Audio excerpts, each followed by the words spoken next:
Magandang gabi Pilipinas at welcome sa inyong 24-hour weather update para sa gabi ng Marso 5 at sa buong araw ng Marso 6, 2026.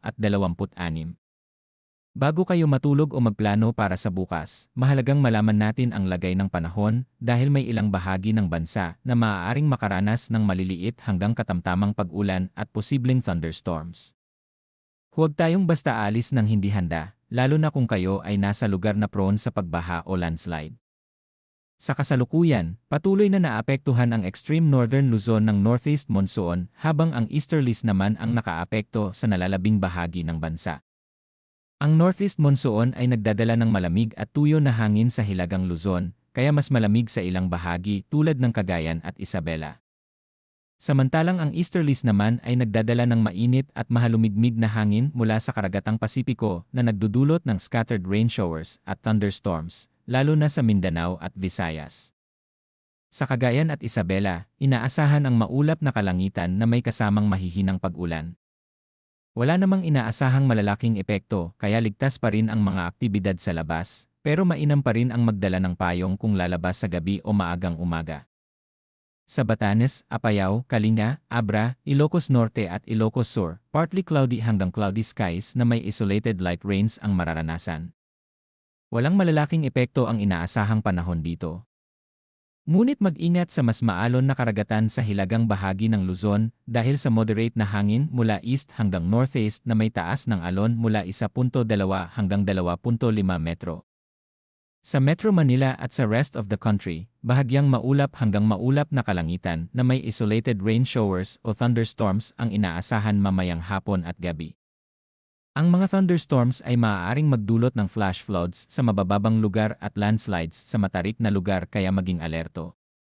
Kung may plano kayong aktibidad sa labas bukas, maghanda sa biglaang pagbabago ng panahon, lalo na sa Visayas at Mindanao kung saan medyo mas aktibo ang easterlies. Pagdating sa lagay ng hangin at karagatan, sa Northern Luzon moderate ang hangin mula east hanggang northeast na may taas ng alon mula 1.2 hanggang 2.5 metro.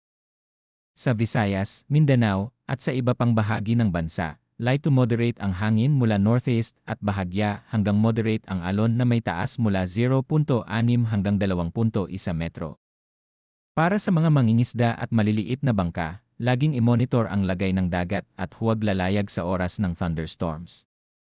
Para sa temperatura, ang minimum na itala ay 21 degrees Celsius kaninang madaling araw habang ang maximum ay umabot sa 32.9 degrees Celsius kahapon ng hapon. Ang minimum relative humidity ay 49% at ang maximum ay 70%, ibig sabihin, mainit at maalinsangan pa rin sa ilang bahagi ng bansa, lalo na sa hapon at gabi. Para sa astronomical information sa Metro Manila, sisikat ang araw bukas ng alas 6:10 ng umaga at lulubog ngayong hapon ng alas 6:05. Ang buwan ay sisikat bukas ng alas 8:28 ng gabi at lulubog ng alas 7:43 ng umaga na may illumination na 70%, kaya maliwanag ang gabi lalo na kung walang makakapal na ulap. Sa kabuuan, para sa gabi ng Marso 5 at buong araw ng Marso 6, manatiling alerto sa posibilidad ng isolated thunderstorms sa Metro Manila at ibang bahagi ng bansa. Sa Hilagang Luzon, ligtas naman ngunit may moderate na hangin at alon sa dagat. Sa Visayas at Mindanao, maging handa sa scattered rains at thunderstorms na posibleng magdulot ng flash floods at landslides sa mabababang lugar o malapit sa kabundukan. Patuloy tayong makinig sa mga susunod na weather advisories at abiso mula sa PAGASA at lokal na pamahalaan. Magdala ng payong o raincoat, iwasan ang biyahe sa maalon na karagatan, at maging alerto sa biglaang pagbabago ng panahon. Manatiling ligtas Pilipinas at magandang gabi sa inyong lahat.